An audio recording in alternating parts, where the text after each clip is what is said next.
In a small town in Ohio, there was a 24-hour supermarket called Brookside Market. It was one of those places where the fluorescent lights never turned off. The coffee in the machine always tasted bitter, and people came either way too early or way too late. In the summer of 2019, 19-year-old Emma started working there. It was her first job after high school. The night shift ran from 11 p.m. to 7 a.m. They paid $1 extra per hour. And as the manager said, it's almost empty at night. Almost. The first few shifts were boring. A couple of truckers, someone coming from a bar, a lone woman buying ice cream at 2:30 a.m. Emma sat at the register, listening to the quiet hum of the refrigerators and watching the parking lot through the large glass windows. The lot at night looked like a black lake.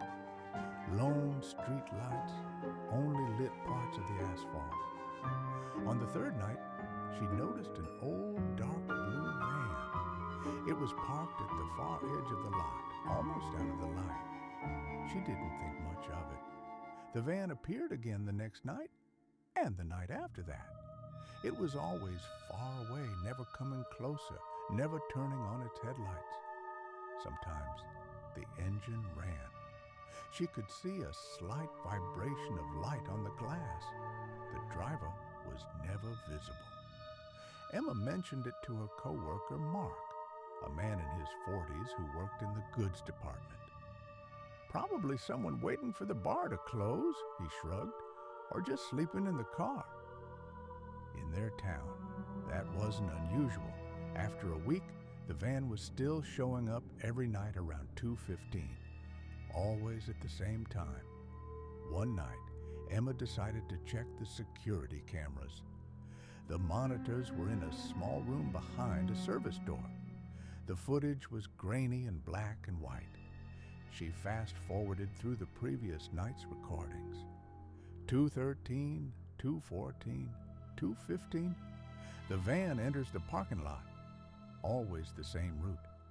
It drove slowly, made a loop as if counting spaces, and parked in the farthest corner. But one night, she noticed something strange.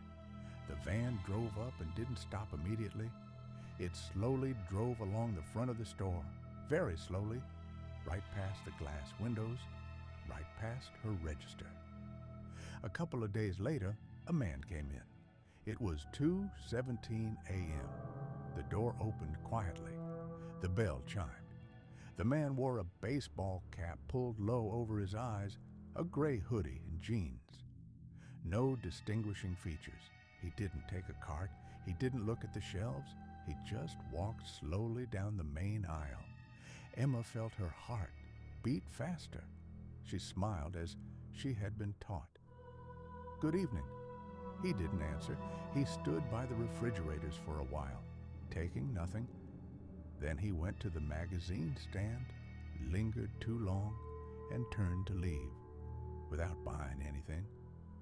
The next night, he came again at 2:17. The same route, the same slow steps. On the third night, Emma noticed he wasn't looking at the shelves. He was looking at her, not directly, through the reflection in the refrigerator glass.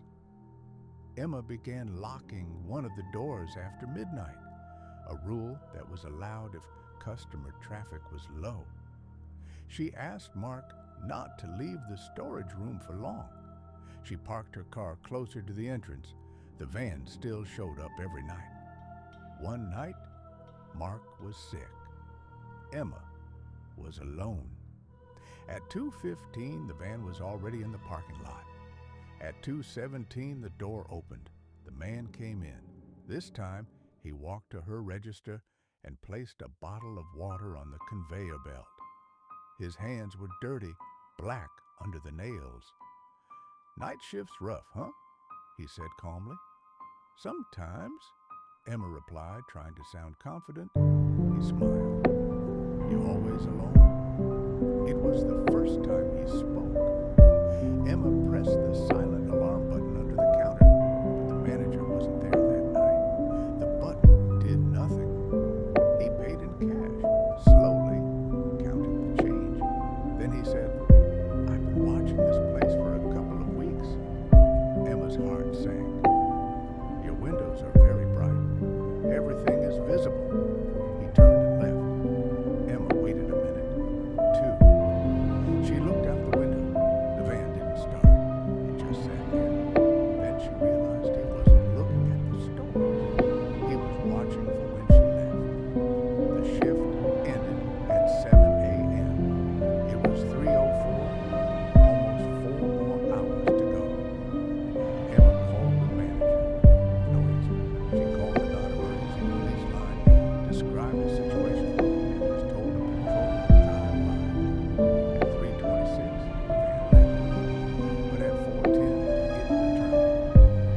she drove off the lot did she notice in the rearview mirror that the dark blue van was leaving from a side street.